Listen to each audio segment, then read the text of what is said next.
thank you, first of all, for being interested in what I have to say.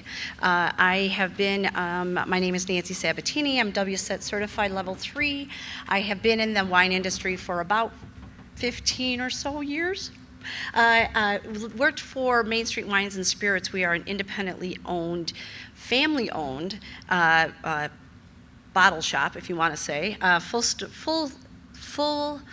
service liquor store. So we have beer, spirits, wine, obviously 2,500 bottles that I'm in charge of.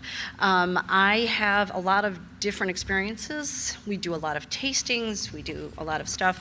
The gentleman that owns the store has been in the business for the duration. He started out as a stock boy, so he's the true American success story. He now owns the company, and he's a very good businessman. So I've really worked as a team. We are really great. Our employees that we have, the longevity is amazing. So owner for 40 years. Our front of the house manager has been there for 25. Our stock GM has been there for over 17, and I've been there for 11. So that in itself says a lot about a company. I want to kind of go into what I did have a slide prepared for what I'd like to discuss. My main, when I have somebody that's in front of me and they're bringing in, whether it's spirits or wine, I specialize in wine, but I also dabble in other things because as having a 10,000 square foot store, I have to be able to sell every item in that store, not just wine. Okay, because not everybody is just always looking for wine. The main thing that I like to emphasize is about building relationships, creating a dialogue. Always have that dialogue going where not necessarily what's in it for me, but what can we do together for both of our brands, the brands of the store and your brand, and how we can successfully contribute to, profitability. None of us really are in a non-for-profit organization, right? So profitability is like our number one thing in all along the lines. And there's another point that I'd like to talk about too is respectful of each other's time. Make an appointment. All buyers have days that they want appointments.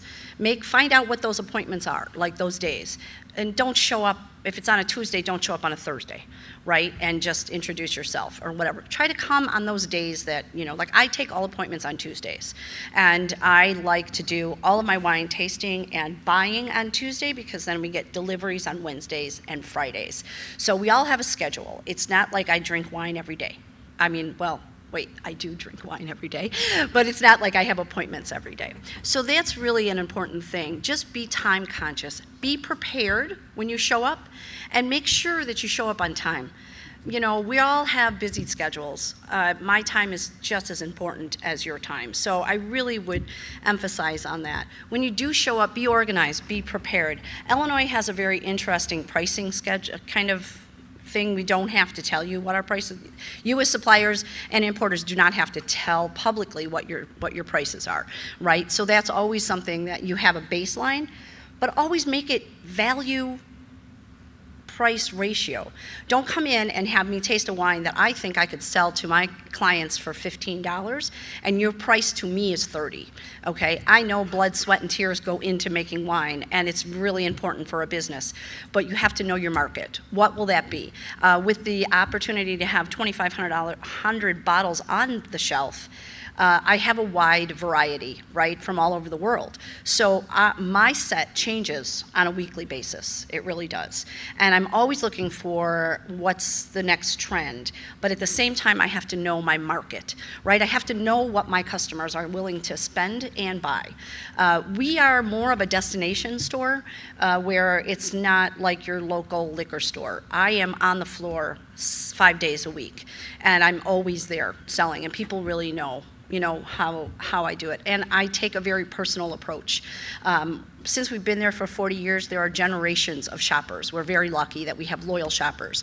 They used to come in with their parents. We're known as the pretzel store because it's a marketing term. We would give a pretzel stick to the child so that they would behave while their mom and dad were shopping for liquor. Okay, and that is something that it's kind of like a marketing thing, like it's called I learned it a long time ago. It's called giving the pickle. You know, it's just you give them something that doesn't cost anything, but it's just the opportunity to care about them. People want to care about spending money, right? And since our store is it's a one single store, but we belong to an affiliate that has the ability to have 600 independently owned stores connected, okay? So you can go to our affiliate and say, how about if we bring in a pallet of this and you distribute it to the other stores? Then all the other stores have to kind of sign in on that. That has to be something that is approachable. But you can also go individually to each one of those stores.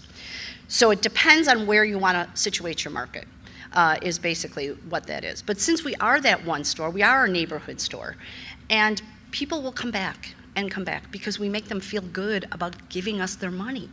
Okay, who wants to keep spending money and not get anything back? With us being that small independent neighborhood store, customer service is the utmost.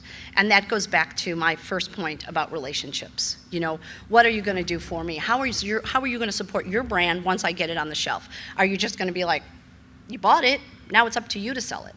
Or are you going to offer tastings, in-the-store tastings? Or are you going to offer, you know, any kind of incentives, you know, like a quantity buy too? You know, is the price going to come down if we buy in? And that's something that is always negotiable and always has to do with the relationship. I also wanted to talk about how, with wine, stories sell, okay? Really any product, stories sell. First of all, it has to be a good, balanced tasting product, right? Because if you give somebody, my reputation is on the line every time I sell a bottle, right? They're gonna come back or they're not. I really care about good wine, and I get to be at a lot of parties. And then they come back in and they say, you were talked about at our party we went to. You've got to go see Nancy. So I have created this relationship with my clients that they still want to come back and come back and come back. So stories are a big thing, you know, and it doesn't have to be, you know, pie-eyed like, oh, we're in Tuscany and it's everybody knows Tuscany's beautiful, right? Give me a story about you, about your winery, your journey, what actually happened. I have an interesting journey where I was in the marketing and creative design world for 22 years. And then in 2008, the bottom dropped out. Pretty much in everything, the bottom dropped out. And I had to decide what was I going to do for the rest of my life. I know that as you get older, you need to have your brain always challenged. What a better way to do it than in wine? Always, the vintage is different, the area is different, the grapes are different, you're constantly learning. And you're also constantly, like, meeting new people. Like, I never met any of y'all, and now I have all of these people that I've just met, right? So you're always constantly making relationships. I think that is what is most important on that is the stories. Price value relationships. Can we get that other slide up? I guess not, huh? Because one of the lines on it, there it is. So that's kind of like what I've just been talking about. I don't buy toilet paper, okay?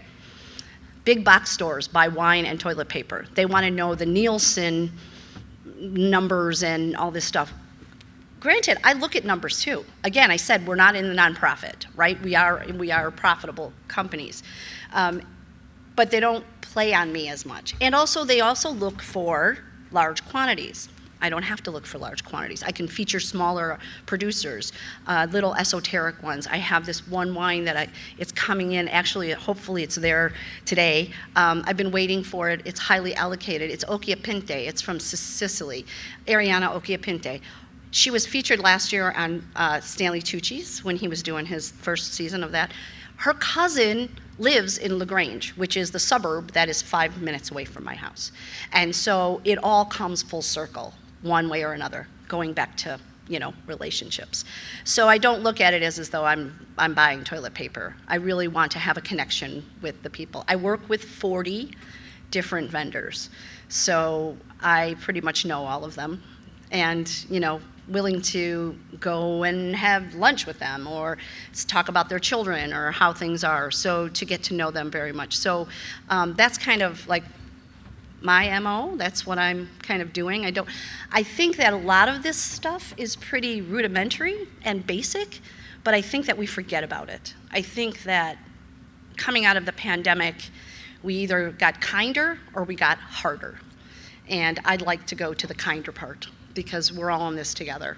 And every one of us is a influencer through whatever brand you're saying. You know, don't think of it, oh, you have all these people on TikTok or Instagram, I have nobody, I'm not an influencer. Of course you're an influencer. I have customers come to me all the time that say, oh, I don't know wine.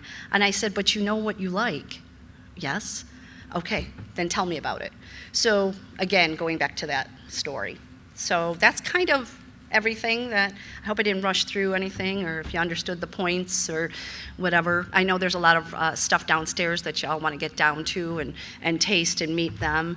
But I'm open to any kind of questions if you have anything. Yes? I'm just curious about the price-value ratio. Mm-hmm. Maybe expand on that? Sure. So I think I kind of touched base a little bit when I said that if I taste the wine, and I think of it as a consumer, like what would my consumers buy this wine for, right? And so they say that it tastes like something that I already sell at $17.99 on the shelf. But you're giving me a price of $30 to me and expecting me to sell it at that much higher price. Again, the quality has to be there. It's got to be a good product. It has to be something. Now, my palate is my palate, right? And everybody has their own palates. But I do know my customers' palates, and so that makes me a little bit more in tune with what I would spend on it or how I would buy it. Okay? Yes? You said you work with 40 vendors, Yes. and I'm out of state, so I can't work with you. But if I was in state and we're a small import company and distributor, Portuguese wines, how would I even get your attention? Well, first of all, I love Portuguese wines. Okay, so you're talking like right where my sweet spot is.